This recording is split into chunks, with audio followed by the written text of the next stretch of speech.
Welcome to In24 Headline News. We are in the heart of it. I'm Vicki A, your anchor for today. To be first to get all In24 headlines and all our production, go to msmu.me, channel 1, or download the MSMU app on the Google Play Store. If you want to send us stories to our public inbox or interact with any of the In24 team, you can find us all on MSMU Social Net. Let's take a look at the top news of the hour.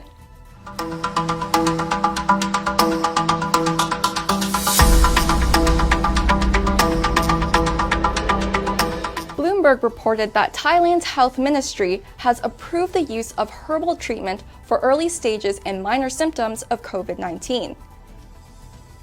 The remedy will be extracted from the plant commonly known as green charetta, a herbal staple in traditional Chinese and Ayurvedic medicine. Green charetta has been used clinically for antiviral therapy in the past.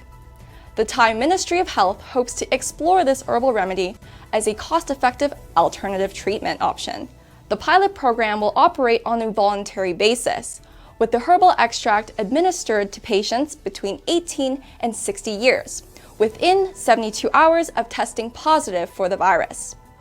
Human trials have shown that the plant-derived treatment has hindered the virus and reduced inflammation without side effects. A group of 22 scientists have conducted an external peer review of a paper by Corman et al.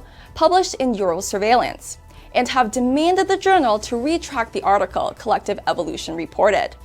The paper under scrutiny claimed that the SARS-CoV-2 PCR test is a robust and useful tool for identifying COVID-19. However, the independent peer reviewers found, quote-unquote, 10 major scientific flaws at the molecular and methodical level, resulting in an increased number of false positive results. The reviewers said after re-examining the PCR test protocol, they have identified, quote-unquote, concerning errors and internal fallacies, which render the SARS-CoV-2 PCR test useless. You can read the full article, courtesy of Collective Evolution, and the complete peer review report on in24.ca by entering wiki production code A0410. The Coalition for a Safer Web, a nonpartisan, nonprofit advocacy group fighting for the removal of extremist and terrorist incitement from social media platforms, is suing Apple. The coalition is attempting to charge Apple for allowing Telegram to be available in the App Store. The allegations come after the accusation that Telegram is available for download, while Parler, a social networking service, is blocked. According to the coalition, Telegram was used by hate groups and extremists to attack the Capitol. The coalition claims that Apple is failing to follow its own policy and guidelines and is allowing Telegram to be used to intimidate, threaten, and coerce members of the public. On January 12th, Telegram said that it has now 500 million active users on its platform, and the company believes in secure open speech. Does everyone remember those long questionnaires they had to complete? How many people live in your household? How many children do you have? Well, Statistics Canada is planning to hire 32,000 people for a contact-free census. No more face-to-face or door-to-door. This is great news for Canadians who have lost their jobs during the pandemic, which closed down businesses and laid off employees. The federal agency is offering $17.83 per hour for part-time and $27.70 per hour for full-time jobs. This new move will allow Canadians to work from home. To apply for the position, visit our website, click on the story, and you will find the link to the application. The Ontario Clean Air Alliance envisions a 100% renewable future for the province. The OCAA had successfully phased out the 5 coal-powered plants in Ontario, eliminating the single largest source of greenhouse gas emissions in the province, according to their website. Now, the OCAA wants to transform how Ontario generates and consumes power. In24 sat down with climate activist Angela Bishop to learn more about Ontario's current energy plan and the environmental implications of gas and nuclear energy. Let's take a look. All of Toronto is in the evacuation zone for sure. Potential, should Pickering explode. Well, the Wynne government managed to reduce demand, I think, by about 15% in the last decade just by investing in conservation. And you and I didn't even know that. Wind and solar prices nosediving around the world and in Ontario. Water power, a third of the cost of rebuilding our nukes. And instead, they're choosing to ramp up gas and nuclear. It makes no sense. Watch the full video to better understand the environmental impacts of nuclear, coal, and gas-fired energy. To watch the complete interview, head to msmu.me and enter A0061 into the U Demand search bar. More news is on the way, but first let's take a short break. All the topics presented on today's show can be found in our show notes.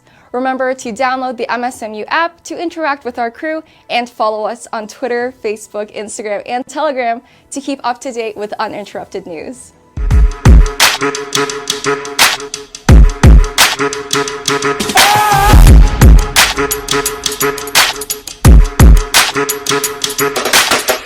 Welcome back to In24 in the Heart of It. I'm your host, Vicki A. Lee, and you're watching Headline News.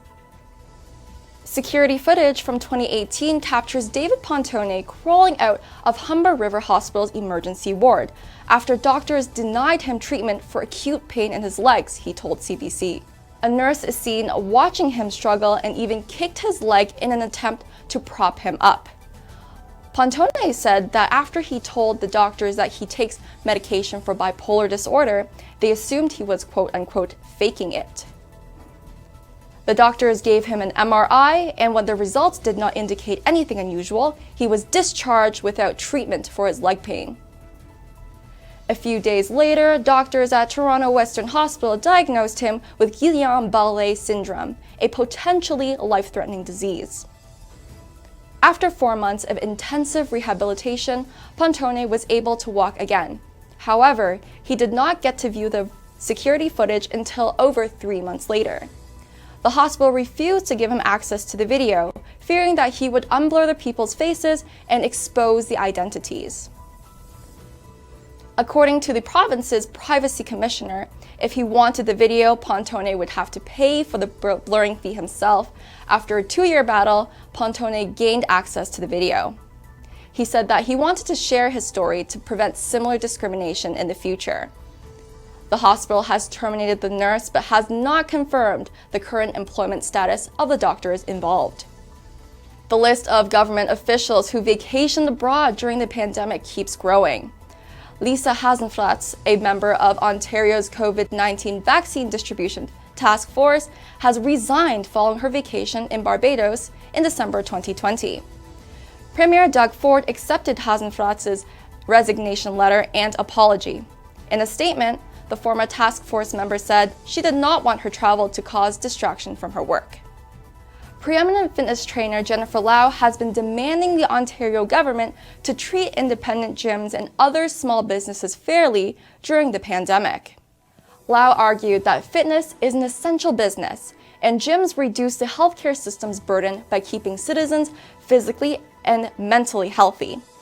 She and her Save Health and Wellness coalition have launched petitions and letter-writing campaigns and even met with elected officials to fight for more financial support, including rent and wage subsidies for small business owners.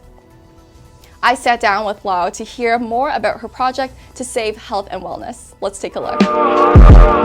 Fitness is something that's needed. Fitness is arguably an essential service. If the government is so concerned about the overwhelming amount of patients coming through the hospitals, then they should be considering keeping these fitness facilities open. We help to alleviate that burden. We help to, make sure that people are healthy mentally and physically, so that we don't have to, see more people go to the hospitals.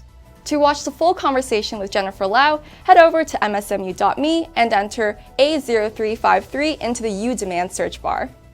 Arizona lawmakers introduced House Bill 2180, targeting United States Code Section 230, in which social media companies are exempt from civil liability from what is posted on their platform. A request has been filed to treat these companies like publishers instead of a neutral platform. If the bill becomes law, users will be able to legally go after social media companies. The bill's submission comes after former President Donald Trump was banned from Twitter and Facebook following the U.S. Capitol riots. On January 21st, a fire broke out at the world's largest vaccine manufacturer, Serum Institute of India, killing 5 people who were allegedly all construction workers. The institute manufactures the Oxford AstraZeneca COVID-19 vaccine. The CEO of Serum Institute, Adar Poonawala, said he was deeply saddened by the loss of life. The vaccine production was unaffected by the blaze. Thank you for watching In24 Headline News. Remember to download the MSMU app and visit us at in24.ca to get the latest news. You can also follow us on Twitter, Facebook, Instagram, and Telegram for uninterrupted news. If you want to submit a story or interact with the In24 team, you can find us all on MSMU Social Net. Until next time, I'm Vicki A with In24 in the heart of it.